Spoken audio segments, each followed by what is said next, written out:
Welcome back. आज हम लोग एक्सरसाइज 3.2 को रिज्यूम करेंगे और इसका क्वेश्चन नंबर थर्ड से हम स्टार्ट करने वाले हैं और these are the word problems. तो थर्ड में कई पार्ट्स हैं, तो पहला पार्ट ये है, वर्ड प्रॉब्लम को सॉल्व करने का सबसे आसान तरीका क्या होता है कि आप क्वेश्चन को बहुत केयरफुली रीड करें। रीडिंग स्किल आपकी बेटर होनी चाहिए और जब आप क्वेश्चन पेपर में ही रीड करते हैं तो जो भी चीजें इंपॉर्टेंट मिलती है उसे आप अंडरलाइन कर लें। The difference between the two numbers is 26 and the one number is the 3 times the other. तो इसका सॉल्यूशन कैसे होगा? अब इसमें दो नंबर है, फाइंड देम मतलब उन नंबरों को फाइंड आउट करना है। तो हम उसको नोट डाउन करेंगे। Let the first number be x, second number be y. लिखे आप लोग, ये मैंने अज्यूम कर लिया है। Let the first number be x and second number be y such that क्यों लिखा है मैं अभी आपको बता रहा हूं। X is greater than y, यानी कि दो नंबर हमने ऐसा अज्यूम किया है जिसमें से x जो है हमारा वो बड़ा है किससे? y से। अब हमने सच दैट कंडीशन यहाँ पे क्यों लगाई? क्योंकि डिफरेंस फाइंड करना है। डिफरेंस हमेशा बड़े नंबर से छोटे नंबर का फाइंड करते हैं जब कि उसका आंसर रिजल्ट क्या पॉजिटिव, क्योंकि 26 हमें चाहिए डिफरेंस। तो एक हमारा नंबर बड़ा होना चाहिए, दूसरा छोटा होना चाहिए। ठीक है, तो ये हमने मान लिया है। वे ऑफ राइटिंग आप बेटर करें, अच्छी तरह से चीजों को लिखा करें, तभी आपको अच्छे मार्क्स मिलेंगे। अब हमें लिखना है according to first condition. Note down करें आप। अकॉर्डिंग टू फर्स्ट कंडीशन क्या है? The difference between the two numbers. Difference हमेशा बड़े वाले में से छोटा वाला निकालते हैं। x माइनस वाई, डिफरेंस किसके बराबर है? 26 के बराबर है। This one is the equation number first. और सेकंड कंडीशन क्या है? According to second condition, again note down करें। One number is 3 times the other, find them. तो वन नंबर इज 3 टाइम्स, यानी कि एक नंबर दूसरे का 3 टाइम्स, 3 गुना है। अब बच्चों को ये प्रॉब्लम होती है कि सर किसमें 3 से मल्टीप्लाई करना है। एक सिंपल सा एग्जांपल से समझने की कोशिश करें। एज्यूम कर लें कि आप 15 साल के हैं और आपके फादर जो है वो 45 ईयर्स के हैं, यानी कि आपके 3 टाइम्स है। आपके फादर अगर आपके 3 टाइम्स है तो यानी कि आपके अगर 15 ईयर्स है तो वो 45 ईयर्स के हुए हैं। अब अगर मुझे दोनों की एज को बराबर मैथमेटिकली इक्वल लिखना है तब हम क्या करेंगे? ऐसे इक्वल तो हम लिख नहीं सकते, क्योंकि 45 हमारा 15 के बराबर कभी हो सकता है नहीं। क्या करेंगे? जो नंबर छोटा है उसमें 3 से मल्टीप्लाई करना पड़ेगा। जो नंबर हमारा छोटा है तभी तो वो उसके बराबर होगा। 15 3 का कितना हो जाएगा? 45। तब ये दोनों नंबर आपस में बराबर होंगे। तो अब ये प्रॉब्लम आप दूर कर ले कि कौन किसमें 3 से मल्टीप्लाई करना है, यानी कि one number is the 3 times the other. तो जो बड़ा नंबर है यानी कि हमारा x है, x इज इक्वल टू क्या हो जाएगा? 3 टाइम्स ऑफ y। छोटे नंबर में हमने क्या किया? 3 से मल्टीप्लाई कर दिया। ये हो गया हमारा इक्वेशन नंबर 2। अब सब्स्टिट्यूशन मेथड ऑलरेडी हम लोगों ने सीख लिया है और आपको आना भी चाहिए। अब क्या करेंगे? Putting the value of x is equal to 3y in equation number 1 we have, ये मैं नहीं लिखूंगा, आप लोग इसे नोट डाउन करें। putting the value of x is equal to 3y in equation number 1, या putting the value of x from 2 in equation number 1 we have, आप लोग लिखें इसको। तो इक्वेशन 1 है क्या? हमारा x minus y is equal to 26। अब हमें क्या करना है? 2 से x की वैल्यू 3y किस में रखना है? इक्वेशन नंबर 1 में। जहां x है वहां क्या नोट डाउन करना है? क्या लिखना है हमें? 3y minus y is equal to 26। 3y में से y जाएगा, क्या बचेगा? 2y is equal to 26। y की वैल्यू क्या हो जाएगी? y is equal to 26 by 2, this give us 30। तो पहला नंबर, दूसरा नंबर हमारा क्या हो गया? 13। तो अब फ्रॉम 2 कर लें। फ्रॉम टू जो भी काम करते हैं वो आपको लिखना चाहिए। खूब प्रैक्टिस करें, जितना ज्यादा लिखेंगे स्पीड आपकी बढ़ जाएगी, फिर आपके वो पेपर लेंथी नहीं लगेगा। y के स्पेस में क्या लिखना है? 3 लिखना है, 13 लिखना है। तो x इज इक्वल टू क्या हो जाएगा? 13 3 39। तो ये हो गई वैल्यू x की। x हमारा कितना हो गया? 39, यानी कि फाइनल आंसर लिखेंगे तो first number is 39 and second number is 13। आपको वेरीफाई करना है तो आप कर भी सकते हैं। x हमारा क्या है? 39 माइनस 13 कितना आ जाएगा? 26। और x हमारा देखिए यहाँ पे कितना? 39 और ये हो जाएगा 3 इंटू 13, दोनों बराबर होंगे कि नहीं? आप वेरीफाई भी कर सकते हैं अगर आपके पास टाइम है। अदरवाइज, या जरा सा भी आपको डाउट हो रहा है कि मेरा क्वेश्चन सही है नहीं है, तब आप वेरीफाई करें, अदरवाइज वेरीफाई करने की जरूरत नहीं होती है। तो ये फर्स्ट क्वेश्चन था, होपफुली आपको समझ में आ गया होगा। चलिए सेकंड क्वेश्चन सॉल्व करते हैं। सेकंड क्वेश्चन बिल्कुल सेम फर्स्ट क्वेश्चन की तरह ही है, थोड़ा सा डिफरेंस है इसमें। क्या करना है, the larger of the two supplementary angle exceeded the smaller one by 18 degree, find them. हमें क्या करना है, फाइंड देम। पहले हम ये समझ लेते हैं complementary angle and supplementary. Alphabetically जब हम लिखते हैं तो पहले सी आता है, उसके बाद एस आता है, C for complementary angle, S for supplementary angle. और उस ऑर्डर में लिखते हैं तो पहले 90 आता है, देन क्या आता है, 180 आता है। यानी कि हमारा ये जो हो जाएगा कॉम्प्लीमेंट्री एंगल कहता है तो उसका सम क्या होगा, 90 डिग्री। सप्लीमेंट्री में क्या सम होता है, 180 डिग्री, याद रखिएगा। ठीक है, पहले सी आता है देन एस, पहले 90 आता है देन 180, तो सी 90 एस 180, ये ध्यान रखिएगा। तो फिर से सेम दो एंगल हमें फाइंड करना, फाइंड देम, यानी कि दोनों एंगलों को फाइंड करना है। तो हम क्या लिखेंगे, let the first angle be x, second angle be Y.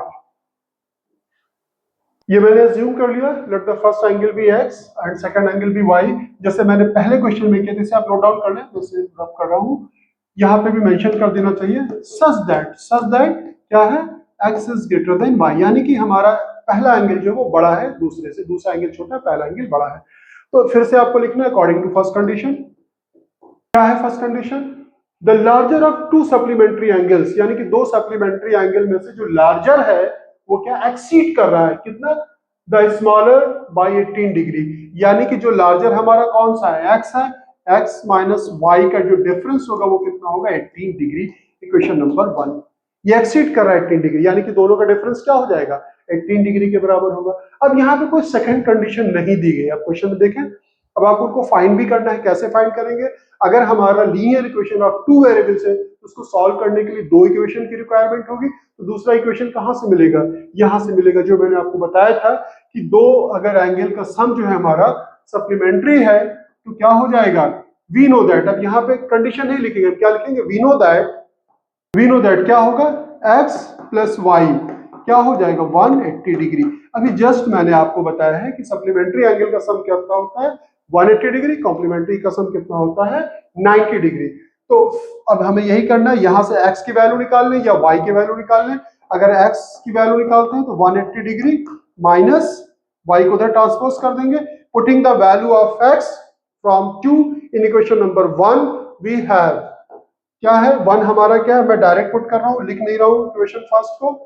तो यहाँ पे जहां x है वहां पे ये पूरी चीजों को उठा करके लिख दें, 180 degree minus y is equal to 18 degree. Degree का निशान जरूर बनाएंगे, तो ये कितना हो जाएगा, माइनस वाई माइनस वाई कितना हो जाएगा, माइनस 2y, और ये हो जाएगा 18 डिग्री, और ये हो जाएगा माइनस 180 डिग्री। बस इसे सिंप्लीफाई कर लें, minus 2y is equal to कितना हो जाएगा, 10 में से 8 जाएगा। देखिए ये प्लस है ये माइनस है, क्या करना है हमें, घटा देना है। बड़े नंबर में से पहले आप उसको घटा दें छोटे को, 10 में से 8 जाएगा 2 बचेगा, ये हमारा कितना हो गया 7 में जाएगा 6 1, और साइन हमेशा बड़े नंबर का लगेगा, यानी कि माइनस 162 डिग्री। ठीक है, डिग्री का निशान जरूर बनाएं। तो y इज इक्वल टू क्या हो जाएगा, माइनस 162 डिवाइडेड बाई माइनस 2, तो 2 से डिवाइड कर देंगे तो कितना हो जाएगा 81 और माइनस माइनस को डिवाइड करेगा तो क्या हो जाएगा plus, y is equal to, sorry minus minus को डिवाइड करेगा प्लस, तो y is equal to 81 degree. ये हमने y की वैल्यू निकाल ली। अब x की वैल्यू हम चाहे तो फर्स्ट इक्वेशन से निकाल सकते हैं या सेकंड इक्वेशन से, या जो हमने x की वैल्यू निकाली थी बट करके आप चाहे लिख लें, but x is equal to कितना था 180 डिग्री माइनस y कितना निकाला हमने 180 डिग्री में से हम क्या करेंगे, y के स्पेस पे 81 लिखेंगे, वो क्या करेंगे हम माइनस कर देंगे। अब इसे माइनस कर दें, कितना हो जाएगा, 10 में से 1 जाएगा, क्या बचेगा 9, तो माइनस 8 कितना हो जाएगा 9, तो ये कितना हो गया 99। तो x की वैल्यू कितनी निकाली हमने 99 डिग्री, और y की वैल्यू कितनी निकाली हमने 81 डिग्री। ठीक है, फिर से आप वेरीफाई करना चाहते हैं, अगर आपके पास टाइम है तो यहाँ पे 99 लिख लें, और यहाँ पे आपको क्या लिखना है 81 लिखना है। इसका डिफरेंस 9 में से 1 जाएगा, क्या बचेगा 8, और यहाँ से 9 में से 8 जाएगा 180 डिग्री। इन दोनों को सम करेंगे, ऑब्वियस कितना आएगा 180 डिग्री। तो ये सिंपल सा क्वेश्चन था, ज्यादा टफ नहीं था, आप आसानी के साथ कर सकते थे। बस इसमें एक ज्योमेट्रिकल कॉन्सेप्ट आपके पास होना चाहिए था कि सप्लीमेंट्री एंगल क्या होते हैं और कॉम्प्लीमेंट्री एंगल क्या होते हैं। तो आई थिंक आपको समझ में आ गया होगा। चलिए नेक्स्ट क्वेश्चन सॉल्व करने की कोशिश करते हैं। ये हमारा थर्ड क्वेश्चन का थर्ड पार्ट, और अनदर वेरी गुड क्वेश्चन, बहुत ही सिंपल सा क्वेश्चन है। ठीक है, ये पूरी कंडीशन दी गई, the coach of the cricket team buy 7 bats and 6 ball for this and later she buys 3 bats and 5 ball for the business. Find the cost of the each bat and each ball. तो आप लोग note down करें, let the cost of the one bat be x, note down करें, ये मैंने note down कर दिया, assume कर लिया, let the cost of the one bat be x, one ball be Y. According to question भी आप लिख सकते हैं, जो कंडीशन नहीं दी गई एटीक्यू भी लिख लें अगर टाइम नहीं है आपके पास। अकॉर्डिंग टू क्वेश्चन पूरा लिखना ज्यादा बेटर होता है। क्या है पहले क्या है 7 बैट्स एंड 6 बॉल, एक की जो कॉस्ट है वो क्या है रुपीज एक्स है एक बैट की, तो 7 की क्या हो जाएगी, ये हो जाएगी 7x, और इसी तरह से एक बॉल की प्राइस कॉस्ट क्या है y है, तो 6 की क्या हो जाएगी 6y इज इक्वल टू कितना हो जाएगा 3800। This one is the equation number 1, right. उसके बाद क्या है later she buys 3 bats and the 5 balls, ठीक है। आप according to first condition second condition भी लिख सकते थे, या अकॉर्डिंग टू क्वेश्चन भी आप लिख लें।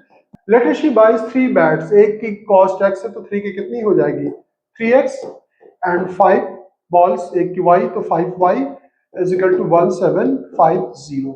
ये क्वेश्चन नंबर 2 हो जाएगा। अब हम क्या करेंगे, चाहे फर्स्ट से चाहे सेकंड से x की value in terms of y या y की value in terms of x निकाल। चलिए यहां से हम x की वैल्यू निकाल लेते हैं। 3x इज इक्वल टू क्या हो जाएगा 1750 माइनस 5y, तो x क्या हो जाएगा, यहाँ पे आप देखें x इज इक्वल टू हो जाएगा 1750 माइनस 5y डिवाइडेड बाई 3। अब सेम प्रोसेस, बार बार बताने की जरूरत नहीं है। Putting the value of x in equation number 1 we have 2 से निकाला है, तो 1 में हमें क्या करना है पुट करना है। अब ध्यान से देखें, ये है हमारे पास 7, x की वैल्यू क्या है, x की value 1750 minus 5y divided by 3। हमने क्या किया, x के स्पेस पर ये इस पूरी वैल्यू को उठा करके यहाँ पे पुट कर दिया, और प्लस क्या है 6y, उसके बाद क्या है 3800। अगर आपका कॉन्सेप्ट बिल्कुल क्लियर है तो आप डायरेक्ट एलसीएम ले सकते हैं। अगर कॉन्सेप्ट क्लियर नहीं है तो पहला काम क्या करना चाहिए, मल्टीप्लाई करना चाहिए। तो 7 से पहले इसमें मल्टीप्लाई होगा, 7 0 0, 7 5 35, 3 रिमेनिंग, 7 7 49, 352, 5 7 7 5 12, ये हो गया। फिर 7 से इसमें मल्टीप्लाई करेंगे, 7 5 से कितना हो जाएगा 35y divided by 3 plus 6y। आप डायरेक्ट एलसीएम भी ले सकते थे अगर आपका कॉन्सेप्ट क्लियर है, मैं दोबारा से कह रहा हूँ। अब आप क्या करेंगे, आप एलसीएम ले लेंगे, एलसीएम क्या हो जाएगा 3, तो ये 12250 माइनस 35y, ये 3 से मल्टीप्लाई हो जाएगा, 6 3 से कितना हो जाएगा 18y इज इक्वल टू 3800। अब क्या करेंगे, हम 3 को बाय यूजिंग क्रॉस मल्टीप्लिकेशन हम यहाँ ले आएंगे, तो 3 को इसको मल्टीप्लाई कर देते हैं, 0 0 3 8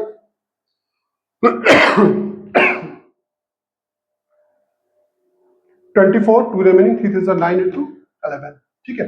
अब उसके बाद क्या करेंगे, इस पूरे टर्म को यहीं पे लिख लें एक बार, 12250, इसको सिंप्लीफाई करेंगे तो कितना आ जाएगा minus 17 times of y, right.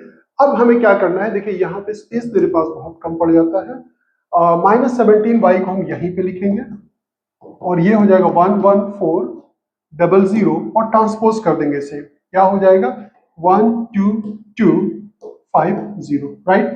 अब क्या है, ये छोटा नंबर है, ये बड़ा नंबर है, छोटे से बड़ा माइनस करेंगे नेगेटिव आएगा, तो क्या हो जाएगा, इसको माइनस कर दें, तो ये इससे माइनस करेंगे तो क्या हो जाएगा 0 5, और ये हमारा क्या है 4 है, ये क्या है 12, 12 में से 12 लेकर के 12 होगा, 12 में से 4 जाए कितना बचेगा 8, तो ये हो जाएगा माइनस 17, और ये भी क्या आएगा नेगेटिव। साइन हमेशा बड़े नंबर का लगता है। तो अगर आपको देखिए टेबल याद होगा तो बड़ी आसानी के साथ कर सकते हैं। क्या होगा, यहाँ पर y इज इक्वल टू क्या हो जाएगा माइनस 850 डिवाइडेड बाई माइनस 17 5 से 85 आता है, तो ये कितना हो जाएगा, माइनस माइनस को डिवाइड करेगा प्लस, तो 50। y की वैल्यू क्या निकाल लिया 50। अब हम x भी निकाल सकते हैं, यहाँ मैं रब कर रहा हूँ स्पेस के लिए। x हमारा क्या था, x हमारा था 1750 minus 5 times of y divided by 3। अब कुछ भी नहीं करना है, only you need to put the value of y, you will get your answer 1750। y के स्पेस पे क्या लिखना है, 50 लिखना है, और डिवाइडेड बाई 3, तो 1750, 5 5 25, 250 दिस। तो अब ये क्या होगा, 0 से 0 जाएगा 0, 5 से ये हो जाएगा 7 में से 7 से 2 जाए क्या बचेगा 5 डिवाइडेड बाई 10, यानी कि ये x हो जाएगा तो x की वैल्यू क्या आ जाएगी, इसे डिवाइड करते 3 5 जा तो 500। क्या मतलब हुआ, इसका कॉस्ट हम देखिए, जब फाइनल आंसर लिखने का वे बहुत बेटर होता है। फाइनल आंसर क्या लिखेंगे, क्या each bat, late the cost of the, इसको बैट की कॉस्ट को x माना है, let the cost of the bat भी ₹500 and the cost of the ball भी ₹50। RS लिखेंगे रुपीज में, ठीक है, क्योंकि यूनिट का खास ख्याल रखें। एज का क्वेश्चन है तो ईयर्स में लिखना है, वैल्यू का क्वेश्चन है तो आपको किस में लिखना है, रुपीज में लिखना है। तो आई थिंक ये आपको समझ में आ गया होगा। तो चलिए नेक्स्ट क्वेश्चन सॉल्व करते हैं। Next another very good question, आप आसानी के साथ सॉल्व कर सकते हैं। The taxi charges in the city consist of the fixed charge, क्या है, एक फिक्स्ड चार्ज है, fixed charge together with the charge for the distance covered, यानी कि आपको फिक्स चार्ज देना है। जैसे आप ऑटो में बैठते हैं, क्या करते हैं, जैसे ही ऑटो में जब अगर आपने मीटर यूज किया होगा कभी, तो जैसे मीटर को वो ऑन करता है इमीडिएटली उसमें एक रीडिंग आ जाती है। जैसे मान लीजिए कि आप 35 रुपीज आ गई, अब आपको वहीं पे उतरना है तो ऑफिशियली जो है आपको 35 रुपीज आपको पे कर देना चाहिए, ठीक है। तो उसके बाद पहली जो होती है एक फिक्स चार्ज आता है, उसके बाद जितने किलोमीटर आप ज्यादा जाएंगे उसी के अकॉर्डिंग उसकी रीडिंग बढ़ती जाएगी। तो पहले उसके बाद for the distance of 10 kilometre the charges paid by rupees, 10 kilometre को इतना पे करता है, and for the journey of 15 kilometre charges paid rupees this, what is the fix charge.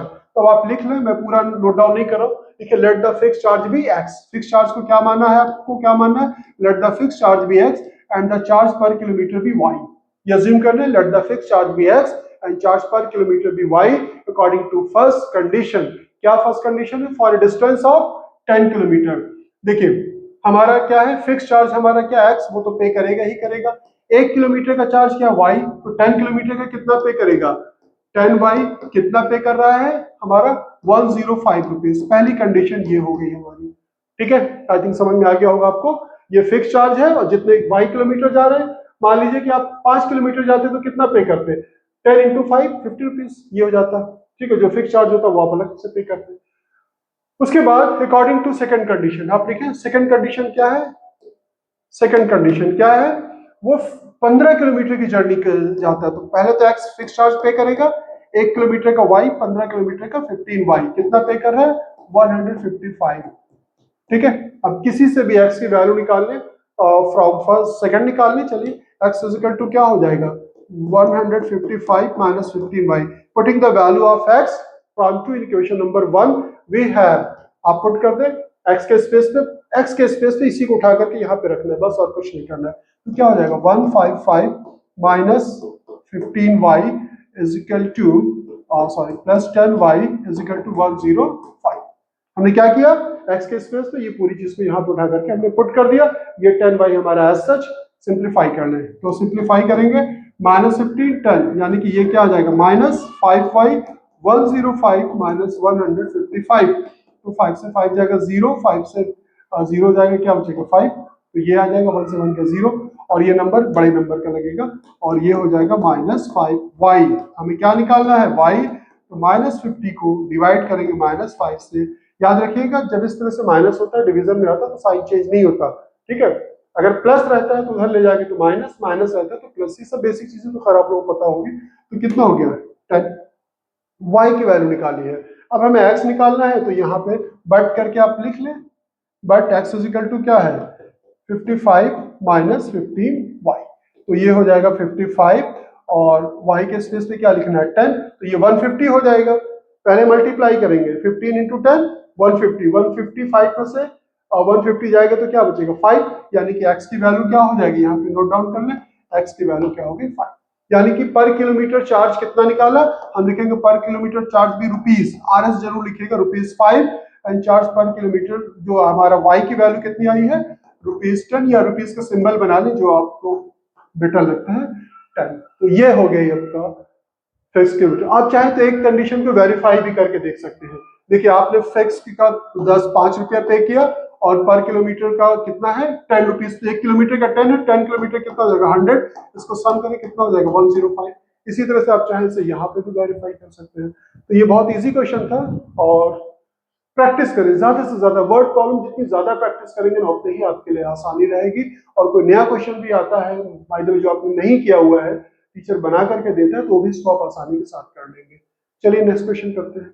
Next question. अब देखिए जितने भी टाइप के क्वेश्चन होते हैं ना उनके वे ऑफ राइटिंग बिल्कुल अलग होता है। फ्रैक्शन वाले क्वेश्चन, पहली बात तो फ्रैक्शन आप समझ लें होता क्या है। ऊपर वाले पार्ट को न्यूमरेटर कहते हैं, नीचे वाले पार्ट को डिनोमिनेटर कहते हैं। जैसे 1/2 हमने लिखा तो ये क्या कहलाएगा, एक फ्रैक्शन कहलाएगा। ऊपर वाले पार्ट को न्यूमरेटर, नीचे वाले पार्ट को डिनोमिनेटर। तो यहाँ पे लैंग्वेज मैटर करता है। लैंग्वेज को आप अच्छी तरह से आप लिखेंगे। A fraction becomes 9/11 if 2 is added both the numerator and denominator. तो हम अच्छा फाइंड क्या करना है, let the find the fraction. तो हम क्या लिखेंगे, लिखें let the numerator be x and denominator be y। ये मैंने नोट डाउन कर दिया। Let the numerator be x and denominator be y, therefore fraction क्या हो जाएगा, x upon y। According to first condition आप लिखें पूरा। अकॉर्डिंग टू फर्स्ट कंडीशन क्या है, फर्स्ट कंडीशन अ फ्रैक्शन बिकम्स 9/11। एक फ्रैक्शन है हमारा कितना हो जाता है, 9/11। कब हो जाता है, if 2 is added both the numerator and denominator, यानी कि न्यूमरेटर में 2 ऐड करना है और डिनोमिनेटर में भी 2 ऐड करना है। क्या कह रहा है, if 2 is added both the numerator and denominator। अब आप इसको सिंप्लीफाई कर लें, क्रॉस मल्टीप्लाई से ये यहाँ पे आएगा, ये यहाँ पे आएगा। 11 से इसको मल्टीप्लाई करेंगे, 11 से दोनों में मल्टीप्लाई करना है। अगर आपका कॉन्सेप्ट क्लियर है तो आप डायरेक्ट मल्टीप्लाई कर सकते हैं, अदरवाइज जैसे मैं कर रहा हूँ वैसे आप करें। ये 9, ये चीज ऊपर आ गई 9 के साथ मल्टीप्लाई हो गई, ये 11 यहाँ पे आ गया। तो कितना हो जाएगा, ये 11x, 11 2 22, ये हो जाएगा 9y, 9 2 18। तो ये हो जाएगा 11x माइनस 9y, ये हो जाएगा 18 माइनस 22। इसको सिंप्लीफाई कर ले, कितना आ जाएगा, 12 में से 8 जाएगा -4, ये हो जाएगा 11x minus 9y। This one is the question number 1। अब according to second condition, again note down करें। अकॉर्डिंग टू सेकंड कंडीशन क्या कह रहा है, if 3 is added both the numerator and denominator, यानी कि 3 न्यूमरेटर में ऐड किया जा रहा है और डिनोमिनेटर में भी ऐड किया जा रहा है, and the denominator it becomes 5/6। Fraction क्या हो जाता है, 5/6। अगेन सेम प्रोसेस, 6 यहाँ आएगा तो ये मल्टीप्लाई करेंगे, 6 दोनों में मल्टीप्लाई होगा, 6x 6 3 18 और ये 5 से मल्टीप्लाई हो जाएगा तो क्या हो जाएगा, 5 5 5 3 15। तो ये हो जाएगा 6x माइनस 5y, ये हो जाएगा 15 माइनस 18 यानी कि -3। तो ये हो गया हमारा 6x माइनस 5y। अगेन हमें सब्स्टिट्यूशन मेथड से ही सॉल्व करना है, तो क्या करेंगे, x की वैल्यू निकाल लेंगे। तो x क्या हो जाएगा, देखिए ध्यान से, 5y को पहले ट्रांसपोज करेंगे, ये -3 ऐसे, ये हो जाएगा 5y और ये 6 इसके डिनोमिनेटर में आ जाएगा। फिर हम क्या लिखेंगे, putting the value of x, ठीक है, in equation number 1 we have, ठीक है, ये लिखना जरूरी होता है बेटा, आप लोग समझ लीजिए। आप बहुत तेजी के साथ डायरेक्ट करते हुए चले जाते हैं, बहुत से बच्चों को क्या होता है, मार्क्स बेटर नहीं आते, यही सब रीजन रहता है, वो लिखते कम है, ठीक है। सो फर्स्ट इक्वेशन है क्या हमारा, ये 11x minus 9y is equal to -4। अब आपको क्या करना है, x के स्पेस पर ये वैल्यू पुट कर देनी है। 11 एज सच, x हमारा क्या है, -3 plus 5y 6 minus 9y is equal to -4, right. अब x के स्पेस में हमने क्या किया, जहां x था वहां पे ये वैल्यू हमने पुट कर दी।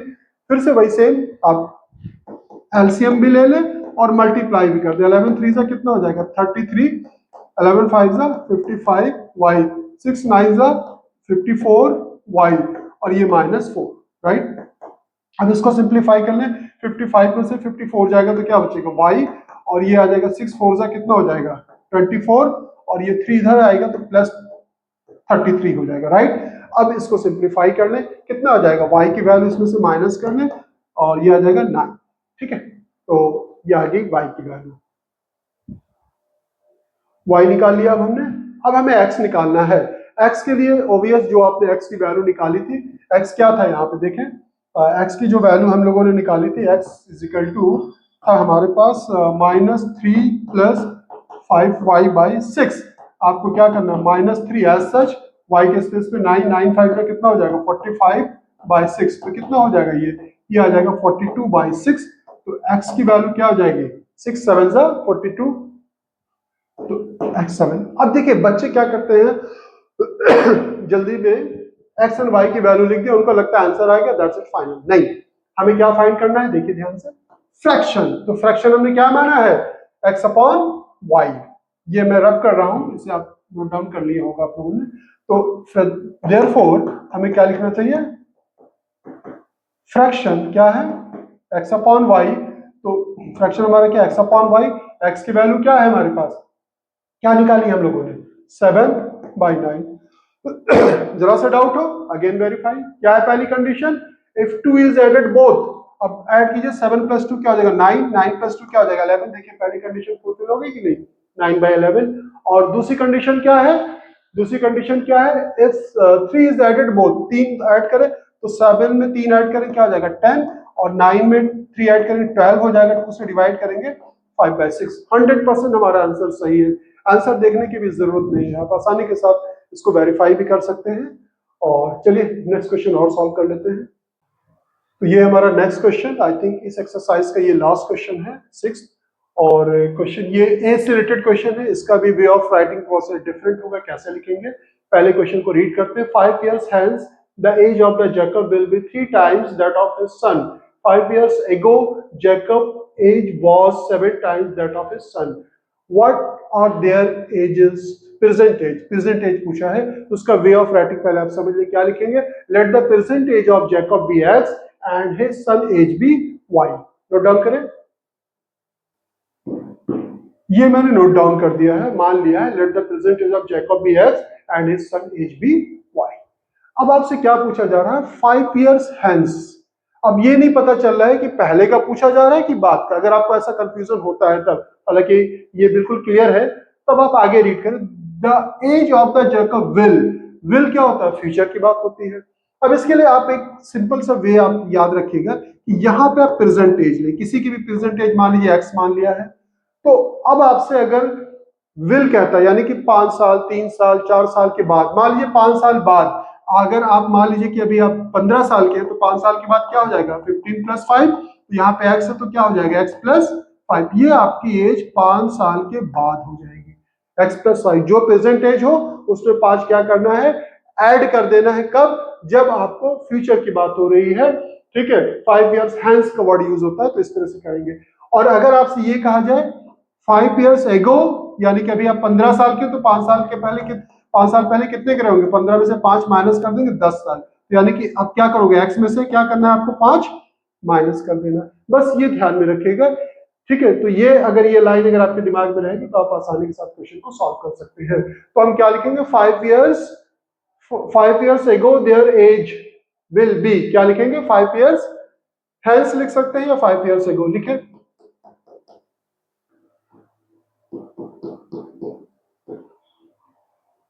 विल बी यानी कि फ्यूचर की बात है। अभी जैकब के एक एक्स है तो क्या हो जाएगा x + 5। मैंने वर्ड देयर यूज किया, देयर का मतलब दोनों की, जैकब की और जैकब के सन की। सन की एज क्या है, y है, तो क्या हो जाएगा y + 5।